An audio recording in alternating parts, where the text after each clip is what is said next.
My name is Tom, and I'm here to talk to you about Michael Faraday and James Clerk Maxwell.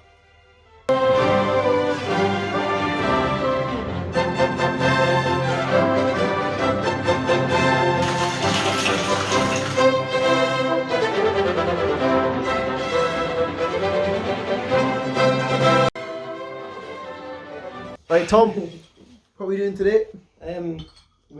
We're here to record what's it called, Drunk History with myself actually about Jimmy Maxwell.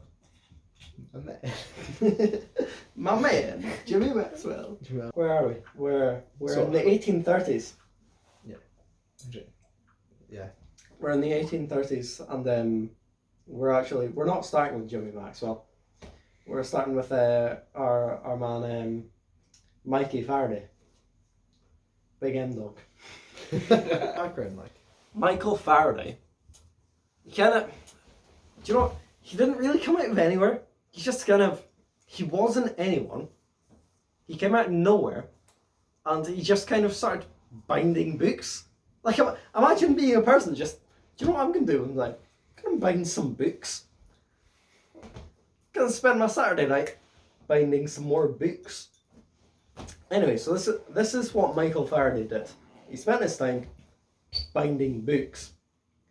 And then after binding the books, he was like, you know what I'm going to do with these bound books? I'm going to read them. So, Michael Faraday at this point, he's been binding books, he's been learning books, he's actually, do you know what, at this point, he actually knows quite a lot about physics. He's been binding books for this guy called Humphrey Davis. And this Humphrey guy, he's like, Michael Faraday, come to my lecture and take notes. Right, so Faraday went to all these lectures he was invited by Humphrey Davis. Humphrey was like, mate, you can bind a good book, you can read a good lecture. So Faraday went to these lectures, and he went to them, he was like, do you know what, I'm here, I may as well start taking some notes. So Faraday went to these lectures. He was writing that down, he was writing that down, he was writing that down, he wrote everything. All the stuff that he wrote down in the lecture, he was like, I'm going to write this down, I'm going to send it back to the lecturer. Which sounds really fucking weird, but apparently worked out for him. And Humphrey was like, mate, you wrote down everything that I said.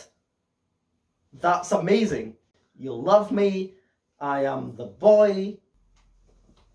So, Faraday's Davy's assistant now, because Davy's gone blind, because he's been too busy exploding chemicals. And Faraday's like, I'll take over. I'll be your eyes, I'll be your ears. Faraday does all. Right, so Faraday's here, and he's been here for maybe like 11 years. So Faraday, turns out, had a lot of spare time on his hands. And he was like, do you know what? Got nothing else to do with my time. Let's see what happens when you move a magnet through some wires. And I was like, what? What the fuck? Doesn't make any sense.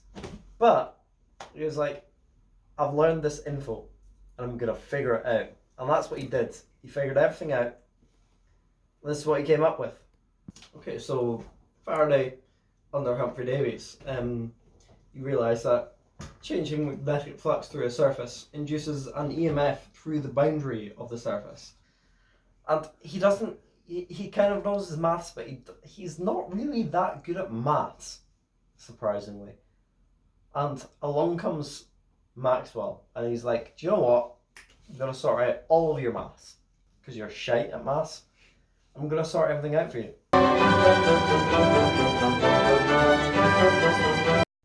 Right, so Maxwell looked at Faraday's equations and then initially came up with this way of displaying them. But then afterwards came up with the formal differential way of this way.